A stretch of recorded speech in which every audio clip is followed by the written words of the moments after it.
Beleza, bom sábado. Quem me ajuda? Título da lição e verso. Eu me levantarei.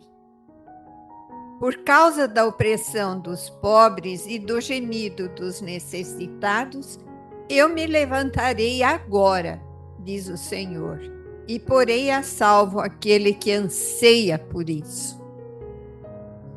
Ok? Se você voltar 3 lições atrás, a gente vem numa sequência que começa com a apresentação de Deus como o governante máximo ou aquele que reina, na expressão básica dos salmos que apontam para a adoração a essa soberania de Deus.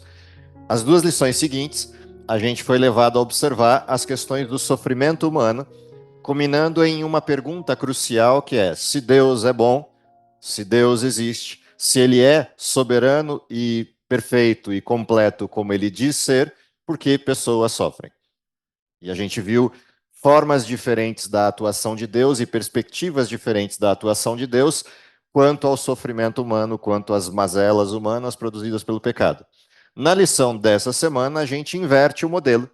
E a lição traz já logo de cara uma promessa, a promessa cumprida de que Deus se levanta em defesa do seu povo, e em particular, na lição dessa semana, um foco. Deus se levanta na direção ou no favor das pessoas que estão injustiçadas ou oprimidas no contexto do mundo. E aqui a gente sai do sofrimento direto, no sentido de o pecado atuando no sujeito, doenças, mortes, dificuldades, etc., para um sofrimento contextual, a percepção da injustiça, o contexto da injustiça produzida no mundo. Dentro dessa lição, a gente é obrigado a olhar, antes dos temas específicos da lição, a olhar para o mundo e tentar entender do que se trata essa injustiça. E não é muito difícil, é só abrir um pouquinho os olhos para perceber a amplitude da, dos efeitos do egoísmo, das estruturas produzidas pelo egoísmo no contexto mundial, que geram injustiças de toda a ordem. Injustiças na estrutura de governo, injustiças na estrutura pessoal, injustiças nos tratos dos diversos elementos regulatórios presentes em todas as instâncias do mundo. Ou seja, eu posso olhar isso no nível macro, a regulação máxima, os desenhos legais e a forma como a justiça tem se posicionado contraditoriamente aos elementos e princípios legais, mas eu posso descer isso ao nível micro, dos regulamentos mais simples existentes, como regulamentos de disciplinas de alunos ou coisas do gênero, e ainda assim a gente vai perceber contextos de injustiça. Injustiças promovidas por interesses espúrios ou injustiça promovida simplesmente pela manifestação do egoísmo humano presente em todas as pessoas. A grande questão é como a gente encara o processo da injustiça e como Deus age sobre os processos de injustiça. Na mesma forma, do mesmo modelo de ação de Deus para o sofrimento no sentido explícito pessoal visto nas lições anteriores, nos salmos que a gente estudou antes, aqui a resultante é igual. Deus, no seu tempo, age. E aí, esse é o grande problema no lidar com a opressão, no lidar com a injustiça. É que o tempo não é nosso. E as mesmas dificuldades que a gente discutiu nas últimas lições estão presentes nessa. A lição abre, a proposta da autora da lição, abre com um olhar para quem é este que se levanta. A gente começa com um salmo, que é o Salmo 12, na percepção de que Deus se levanta no momento certo, porque o texto diz, por causa da opressão, porque por causa daquilo que está acontecendo com os necessitados e os pobres, eu me levantarei, e aí vem uma forma adverbial bastante precisa, eu me levantarei agora, chegou a hora de eu intervir. O que significa que os momentos anteriores não eram os momentos para intervenção. Ou seja, significa que há um tempo de latência, há um tempo de espera. E essa é sempre a pergunta humana: por que que eu preciso esperar? Por que que Deus não age na hora que eu quero? Ou por que que Deus não age na hora que as coisas estão pegando? Por que que a gente tem que esperar chegar a certos limites, às vezes impensáveis, para que Deus haja? Há um plano atrás de todas essas questões que sempre vem à tona quando a gente olha para os Salmos. Ou seja, a intervenção de Deus tem um propósito maior do que o evento. A intervenção de Deus tem um propósito maior do que a resolução de um problema pontual. A intervenção de Deus tem a ver com um plano muito mais amplo. Plano esse que a gente não enxerga. E, portanto, a intervenção de Deus está intimamente ligada com o exercício da fé. A fé não de que Deus tenha poder para intervir. Não liguem, esse sinal não tem o menor sentido, é alguma programação do sinal da escola que é para esse horário, mas tudo bem, faz parte. Só para diminuir a ansiedade, tá? O que que acontece? Quando a gente olha para a intervenção de Deus, e a intervenção de Deus tem essa latência, tem esse tempo de espera, a fé que se desenvolve a partir disso não é a fé de que Deus vai intervir, não é a fé de que Deus tenha poder para intervir, embora isso seja a realidade. A principal parte da fé desenvolvida na espera é a fé de que ele sabe o melhor. Ou seja, é a confiança de que ele sabe o que é melhor, independentemente de qual seja o modelo de intervenção. Voltando então agora para o desenho, a lição traz como primeira percepção quem é esse Deus que intervém, e a figura que a lição traz à tona é Deus como guerreiro, Deus como um guerreiro majestoso. Essa é uma figura persistente no desenho bíblico. Ela aparece desde o início da Bíblia nas diversas intervenções de Deus na história antiga do povo de Israel, ou seja, antes do povo ser povo, na época dos patriarcas, você já vê a intervenção de Deus em várias circunstâncias. Mas, especificamente no tempo de Israel, a gente tem uma primeira aparição grandiosa de Jesus na figura de um guerreiro majestoso, no contato com um dos seus servos eleitos, que é o que vai guiar a substituição do maior de todos os governantes de Israel. A entrada em Canaã dependia da percepção de que Deus estava junto para as guerras. E ele aparece exatamente como essa figura: um guerreiro postado para a guerra, vestido para a guerra, para animar o seu servo na condição de um novato assumindo um lugar de um veterano. Por que essa figura é interessante de observar? Porque ela vai se repetir daí para frente em outros eventos. Mas o lugar onde mais essa figura se repete é o livro de Apocalipse. Exatamente o momento em que a história humana atinge o seu ápice de corrupção, de maldade, outra vez. Ou seja, estamos no limiar dos dias de Noé. E no limiar dos dias de Noé, a opressão está por todos os lados, em todas as formas, em todas as circunstâncias. Não há saída. Ou seja, o que vocês falavam agora há pouco na visão do caos do mundo, o que a gente observava nas falas e nos pedidos da estrutura degenerativa do mundo, ela está, de fato, chegando ao seu limite. Não importa por que olhar a gente observe essas questões. Ou seja, não tem saída, exceto a percepção de que a saída está neste guerreiro.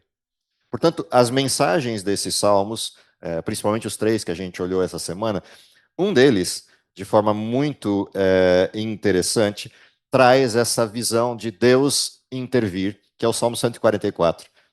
A introdução dele mostra essa coisa grandiosa da intervenção e diz: Abaixa, Senhor, os céus, desce, toca os montes e eles queimarão, fumegarão. Despede relâmpagos e dispersa os meus inimigos, arremessa tuas flechas e desbarata-os, estende a mão lá do alto, livra-me e arrebata-me das muitas águas e do poder dos estranhos. Por que que eu gosto dessa expressão da intervenção de Deus? Porque ela mostra alguns aspectos muito importantes da história de Israel.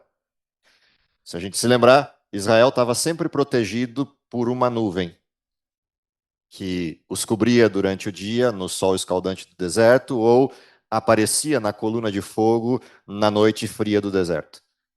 Essa mesma expressão está no salmista. Desce, encosta com as suas nuvens o alto dos montes e eles começam a pegar fogo. Mas na carona disso vem a intervenção direta. Lança suas flechas, ataca os inimigos e me tira E aí o tirar tem um aspecto interessante também. Me tira do meio das águas. Ou seja, literalmente é o salmista no meio de um mar revolto, sem alternativa, exceto os seus próprios braços e pernas para nadar, sem sucesso. Porque as ondas vêm e o mar revolto vai engolindo literalmente o sujeito no meio do mar, sem nada em volta em que ele possa se agarrar. Ou seja, a única esperança dele é: Deus, intervenha. Porque se o senhor não intervier nesse momento, acabou. Não tem mais saída. Esse é o contexto do salmo. Os outros dois salmos expressam exatamente a mesma situação, mostrando o poder desse Deus, a forma desse Deus. E a expressão é sempre a mesma: sua espada, seu escudo, suas flechas, seus relâmpagos. Essa forma de atuação é uma forma diferenciada no momento de angústia. Por que esse guerreiro é importante como visão inicial? Porque a opressão gera algumas coisas em nós, principalmente quando essa opressão é contextual. Quando a opressão é conosco, ela gera desespero e angústia. Às vezes até gera raiva, mas a angústia é tão maior que a raiva que a gente esquece dela. Mas quando a opressão é contextual, ela gera um processo de revolta, de repulsa, que pode desequilibrar a vida do cristão, se ele focar neste contexto. Do mesmo jeito que a gente foi chamado a atenção na lição da semana passada para não olhar para a desgraça, não que a gente deva viver como Poliana, como um desenho, desculpa, não que a gente deva viver como Poliana dos livros, agora sim, naquela visão utopista de um arco-íris constante, sem reconhecer a realidade. Não, não é essa a proposta. A proposta é, sim, reconheça que o sofrimento existe, mas para de olhar para o sofrimento e olha para a possibilidade de quem intervém e descansa nele. Do mesmo jeito que a gente foi chamado a fazer isso, nos sofrimentos que nos afligem de forma direta, neste contexto da opressão, a ideia é a mesma.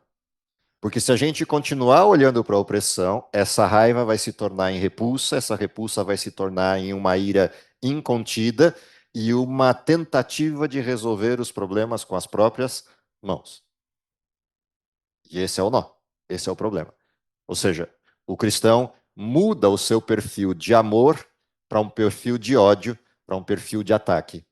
E o salmista beira isso na sua fala. Quando a gente observa a fala repulsiva do salmista, ele não deixa escondida a sua ira. Ele bota para fora com todas as letras, com todas as possibilidades que ele tem, mas ele para aí.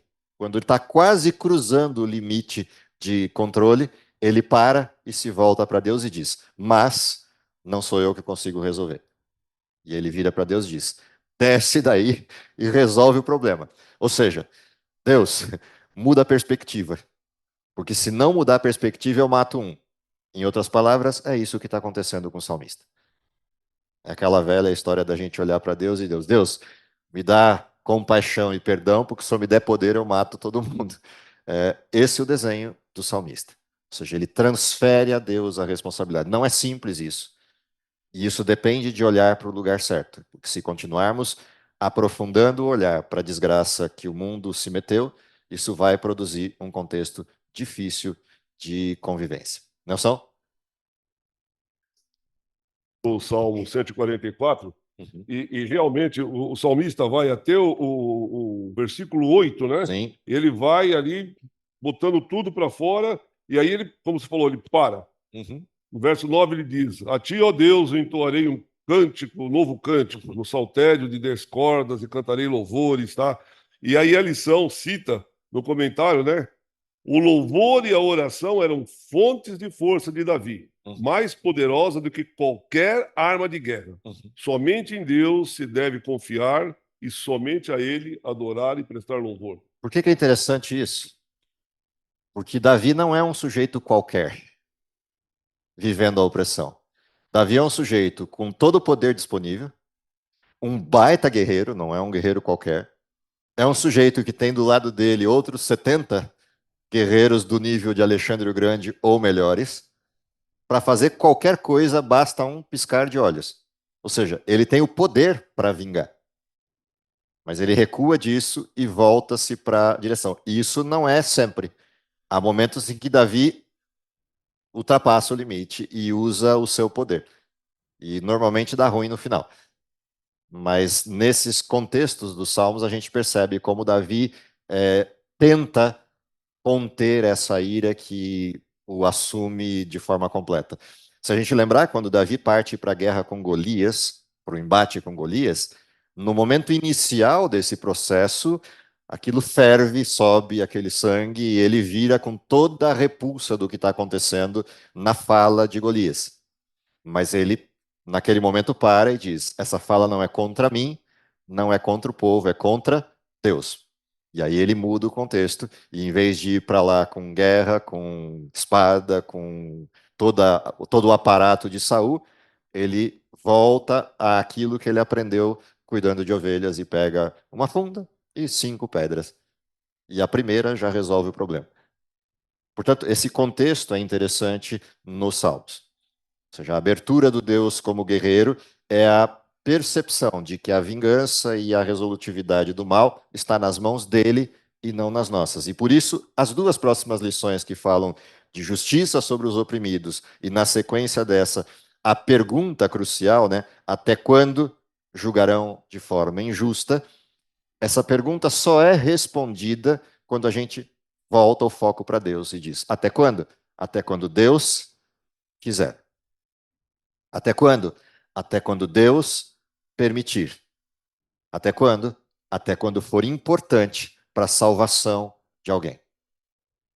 Essas três respostas são importantes de se manter sempre em visão. Ou seja, é até quando Deus quiser, até quando for importante para a salvação, até quando Deus permitir. Ou seja, ninguém faz nada que Deus não permita. Ninguém faz nada que esteja fora da vontade de Deus e ninguém faz nada que impeça a salvação. Ou seja, Deus vai intervir nestas circunstâncias, nestes contextos, com este propósito. Ou seja, a visão de Deus é sempre salvar.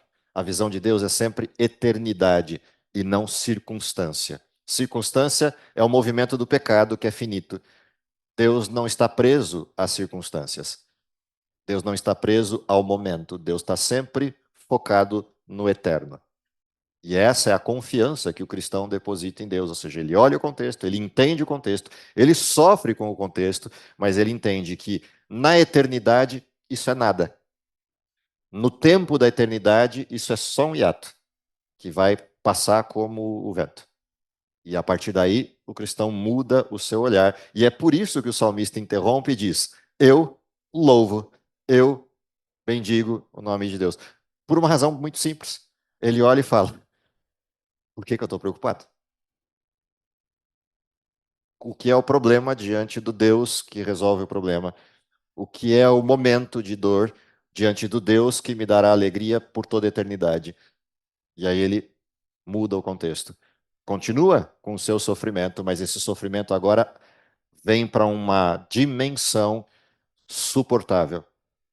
Isso é o que o texto bíblico quer dizer quando aborda paz que excede o entendimento, ou seja, paz que excede a lógica. Porque não tem lógica. Não tem lógica alguém diante da morte louvar a Deus. Isso é ilógico, sob o ponto de vista humano. E é essa quebra de lógica que muda tudo. É isso que torna o contexto do cristianismo incompreensível e loucura para o mundo. Nessa mesma sequência, a autora nos leva então para o salmista agora depositando a confiança de que Deus é quem vai resolver o problema, e aí os salmos que vimos, os 58, 69 e os demais, voltados para essa questão. Deus, por favor, é o Senhor quem tem que derramar a vingança, é o Senhor quem tem que resolver o problema. E nesses salmos tem uma coisa interessante, uma estrutura interessante de abordagem do salmista. Ele pede com a certeza de que Deus vai fazer. Ou seja, ele não só chega e fala: olha, eu vou cruzar os braços e o Senhor vai resolver o problema. Não. O clamor do salmista é um clamor certeiro.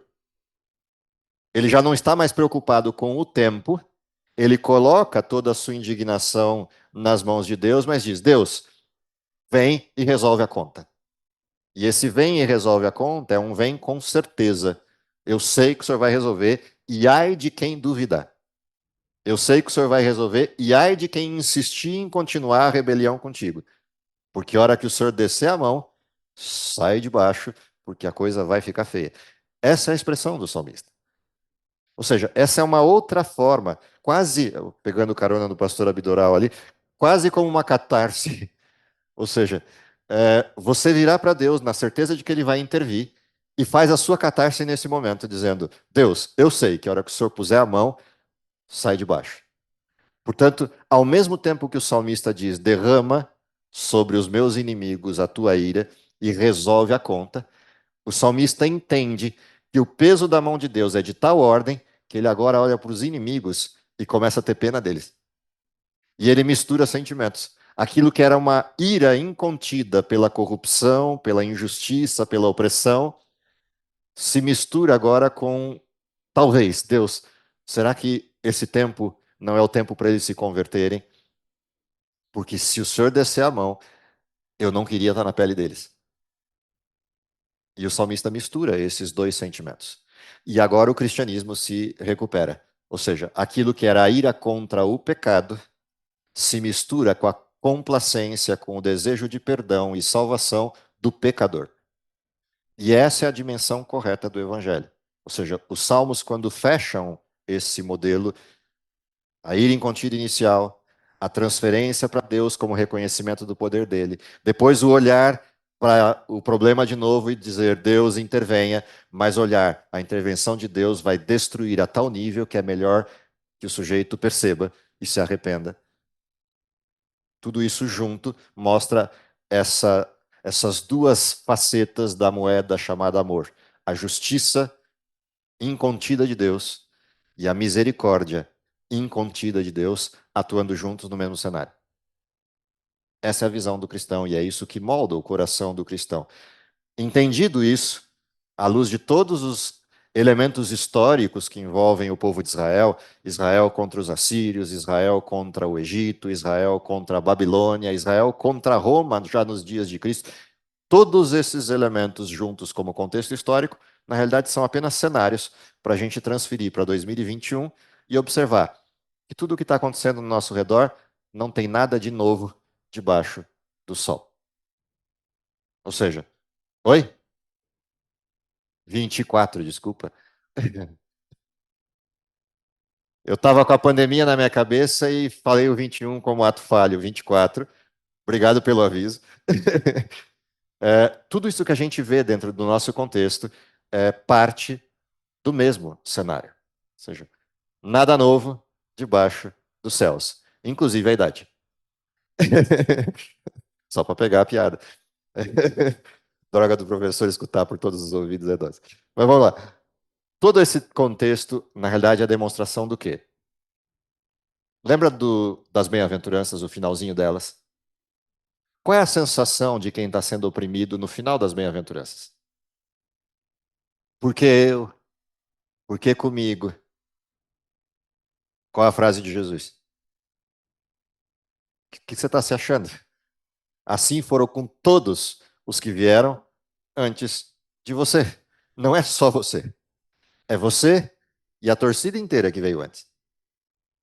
Portanto, entenda, isso é parte do desenho. É parte da guerra. Você aceitou ser soldado? Seja soldado. O fim vai resolver a conta, mas o durante é guerra. O durante é parte do momento guerra. Nesse contexto, para onde a gente é chamado a atenção no fim da lição dessa semana, fechando todo esse olhar. Então, modelo da injustiça, a dificuldade gerada como a ira contra a injustiça, a percepção da soberania de Deus e a entrega nas mãos dele, que é o guerreiro forte que intervém, e ao mesmo tempo a certeza de que ele vai intervir e a percepção de que isso é agora, ainda que esse agora seja daqui a pouco, mas a oração é de quem sabe que esse agora chega, que se mistura com a compaixão por aqueles que vão sofrer a ira de Deus, culmina numa cena, a cena principal, o santuário. Por que o santuário é a cena de fechamento destas três lições como ponto central? A gente partiu do desenho do santuário, lá na lição 2. Passou por ele na percepção do sofrimento e termina com ele na lição número 6. Por que razão? Porque o santuário resume tudo isso. Se você entrar no santuário, a hora que você cruzar as portas de entrada do pátio do santuário, o que está logo na sua frente? Um tribunal. Esse tribunal tem como referência principal um altar, onde é executada a vítima, o condenado desse tribunal. O detalhe interessante do santuário, porque é importante entrar nele, é que quando eu olho quem está sendo morto como condenado, não sou eu, porque eu entrei para isso. Quando eu cruzo a porta do santuário, eu entro como condenado e descubro que alguém ocupou o meu lugar, ou seja, alguém chegou primeiro. Eu estou indo para a condenação e descubro que alguém chegou primeiro e ocupou o meu lugar, e eu vou poder sair de lá, entre aspas, sem a condenação. Essa é a primeira figura do santuário. Se eu continuar entrando ao santuário, eu vou perceber logo depois desse altar que aquele que executou o condenado, ou seja, o algoz do condenado, para entrar diante do tribunal de Deus, precisa fazer o quê? Tem uma pia ali. O que ele precisa fazer? Se limpar. E do que ele está se limpando? Se alguém morreu por ele. Percebe que coisa interessante? O sacerdote sacrificou um cordeiro. O cordeiro é Cristo. O sacerdote é pecador. Eu que entrei para ser morto, encontrei a mesma figura que o sacerdote encontrou. Aquele que morreu por nós dois. Mas antes de entrar no santuário, o que o sacerdote precisa fazer? Se limpar. Mas como assim? Se alguém já o justificou. O problema é que o respingo desse condenado está em quem? Nele. E não pode estar nele, mas tem que ser levado para o santuário. Porque ele entra no santuário com o sangue dali de fora. E vai fazer o que com esse sangue? Percebe? O sangue não pode estar nele. Porque para entrar diante do trono de Deus, ele precisa estar limpo, mas ele tem a sujeira do sacrifício. É interessante essa cena. Às vezes a gente olha para as outras cenas e não percebe essa. E quando ele entra diante do trono de Deus com o sangue daquele sacrifício e joga esse sangue, asperge esse sangue sobre a cortina do santuário e sobre as bordas do altar de incenso, o que ele está fazendo? Lembra, eu entrei no santuário e alguém chegou antes. Esse que chegou antes transfere a minha culpa para dentro do santuário de Deus. Ou seja, quando eu percebo a injustiça no mundo, aonde essa injustiça está? Não está em mim, está na cruz. E não está na cruz, porque o sacrifício já foi. Está onde? Dentro da casa de Deus. Ou seja, tudo que a gente olhar de injustiça no mundo é como se você entrasse numa casa. Já viram aquelas. Tem uma série dessas séries de TVs por assinatura chamada Acumuladores, já viram? Ou já ouviram falar disso? Aqueles sujeitos que, por um processo de psíquico, de desequilíbrio, começam a juntar tudo que enxergam, lixo e coisas para dentro de casa. Chega uma hora que aquilo é só baratas e ratos, coisas acumuladas por todos os lados, e o sujeito ali dentro, com comida estragada, etc., vivendo literalmente como um deplorável. Pensa entrar no santuário assim. Entenderam? Quando eu olho a injustiça ao meu redor, que cena eu preciso lembrar? Que tudo isso está onde? Acumulado. Dentro do santuário. Às vezes a gente tem a perspectiva do santuário no sentido, obviamente, de como ele é, literalmente, glória e majestade, luz por todos os lados, porque é a descrição do santuário como soberania e trono de Deus. Mas sob o ponto de vista do pecado, o que Deus fez de fato foi isso. Ele pega toda a injustiça do mundo e todo o pecado do mundo e põe aonde? Dentro do templo. É só você tentar respirar depois de 7, 10, 15, 20 dias aspergindo sangue na cortina. Não sei se você já entrou alguma vez num carro depois de um acidente uma ou 2 semanas depois de um acidente, onde o sangue ficou espalhado pelos bancos e pela estrutura do carro e não foi lavado imediatamente. E sentiu o cheiro. Agora imagina isso 15, 20, 30, 50, 60 dias na cortina do templo. Isso só é amenizado, se é que é possível amenizar, com um incenso queimante ali dentro. Mas começa a misturar uma série de aromas. De um lado perfume, do outro lado um cheiro podre de sangue. Do que isso me faz lembrar? Sim, Deus sabe que sofremos, porque é no nariz dele, me desculpe a baixeza do termo, que está cheirando. Essa é uma cena importante de lembrar quando a gente fala de santuário, de justiça e de juízo.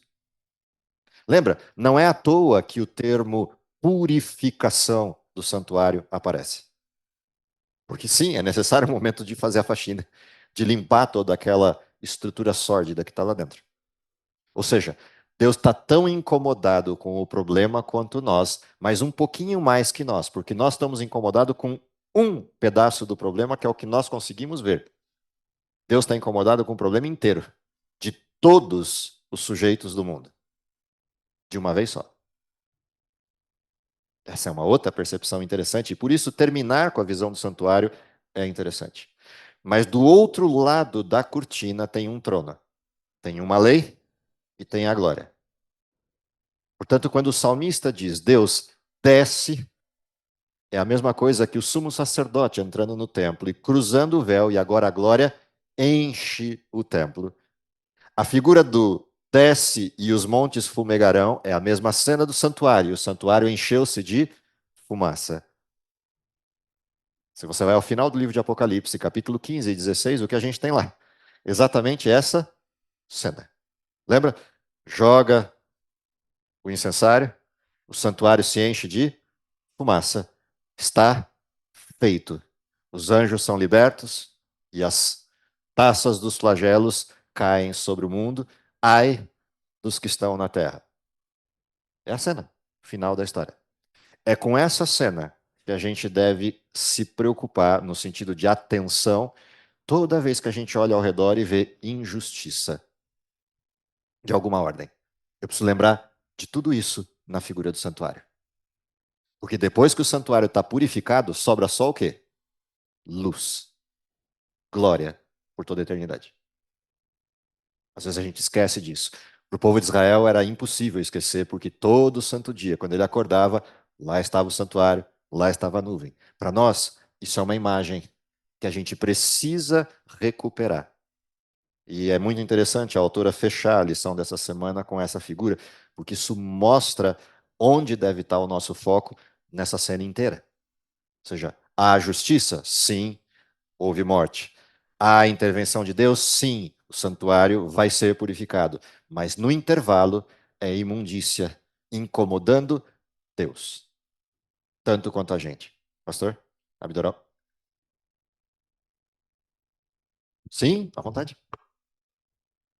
No século XVII, em Londres, quando Handel escreveu aquela Aleluia de Handel, ele escreveu para o rei Jorge, parece, II. E quando o rei ouviu pela primeira vez, se leva, se não, quem merece isso é o nosso Deus. Não sou eu que mereço essas honras, essa glória. A lição fala sobre eu me levantarei. Certo? Deus se levantando. Eu me reporto também para a vida de Estevão. Estevão, quando estava sendo torturado pelos seus algozes, porque acreditava em Jesus, e ele disse: Eu vejo, olha, eu queria ler, permita ler, Atos capítulo 7, versículo 55, diz: Mas Estevão, cheio do Espírito Santo, fitou os olhos no céu e viu a glória de Deus e Jesus que estava à sua direita. E disse: Eis que vejo os céus abertos e o Filho do Homem em pé, à destra de Deus. Aí era o santuário celestial. Então, a palavra ficar em pé significa poder e autoridade. E Deus tem poder e autoridade para ver o sofrimento dos seus filhos aqui, até mesmo nesses últimos dias, e ele fica em pé, em atitude de honra e respeito, dizendo: eu tenho autoridade, eu posso te libertar, eu também posso deixar você perecer, mas saiba que a autoridade está nas minhas mãos. Uma coisa interessante dessa figura é que ela se repete em outros dois textos. Ela se repete no texto de Daniel, se a gente vai ao capítulo 12, exatamente o final da visão do santuário, o que aparece lá. Então se levantará Miguel, o príncipe, em defesa do seu povo. É a resposta a todas as orações dos Salmos. Se você vai a Apocalipse, e vai lá no capítulo 5 de Apocalipse, quando a situação está absolutamente escura para João, a ponto de ele não ver esperança, o que pedem para João fazer? Vem alguém, põe a mão no ombro dele e diz: olha, o Cordeiro venceu, o leão da tribo de Judá está chegando. E aí, quando ele olha, ele vê de pé, por trás do trono de Deus, que está assentado no trono, com um livro de 7 selos à mão, ele vê de trás do trono saindo um cordeiro tal qual sido morto, ou seja, ainda com as marcas da imolação, e vai até ele, pega o livro com 7 selos, tira da mão, e agora quando ele de pé abre o livro e quebra os seus selos, vê o que acontece com o céu inteiro. Se ajoelham e proclamam: digno, digno, digno é o cordeiro de abrir o livro, desatar os seus selos, e aí vem a expressão final. Agora, todos os que ele comprou com seu sangue reinarão como sacerdotes para seu Deus e Pai. Essa expressão é a mesma, ou seja, o se levantar de Cristo aparece nessas mesmas circunstâncias de angústia, seja aqui na percepção máxima da angústia do período medieval, na morte extrema dos perseguidos cristãos, seja aqui no fim da história, no momento em que Deus precisa se levantar para fazer justiça no santuário, então se levantará Miguel em defesa do seu povo, ou seja, na cena crucial da batalha contra o mal, que é a cena da cruz, quando João desesperado olha, não tem saída, o Filho de Deus morreu, e aí tem saída, o leão da tribo de Judá venceu e abriu as portas do céu para a ressurreição. Essas cenas só mostram a completude desses salmos e o porquê o salmista deposita em Deus toda a sua confiança. Se a gente mantiver essas cenas em tela sempre, ou seja, sempre vívidas à mente, por maior que seja a angústia, por mais desgraçado que seja o efeito do mal, a gente tem uma luz que traz paz e que excede o entendimento nessas figuras, nesses momentos de intervenção de Deus. Não podia ser outra maneira de terminar a lição dessa semana do que lembrar disso. Que Deus nos abençoe, que essa seja a nossa percepção, não só da santidade e poder de Deus, mas do amor incontido de Deus para com todos nós, que nos anime a continuarmos na batalha até que possamos vê-lo face a face. Uma boa semana para vocês, até sábado que vem, se Deus quiser. Vamos orar. Querido Pai, está nos céus, te agradecemos pelo dom da vida, te agradecemos pelo teu poder manifesto através da história, nas diversas intervenções, nos momentos de dificuldade do teu povo. Te agradecemos pela confiança que podemos depositar no teu Filho, que vitorioso se apresenta como um guerreiro forte e como aquele que ao final se levantará em defesa do seu povo. Dá, Senhor, que possamos, tendo depositado a confiança nele, descansarmos na paz que excede todo entendimento, ainda que as dificuldades desse mundo nos cerquem e nos aflijam. Dá, Senhor, que possamos levar a outros a mensagem de esperança, para que possam enxergar para além das nuvens escuras produzidas pelo mal, a esperança da eternidade e a alegria contigo.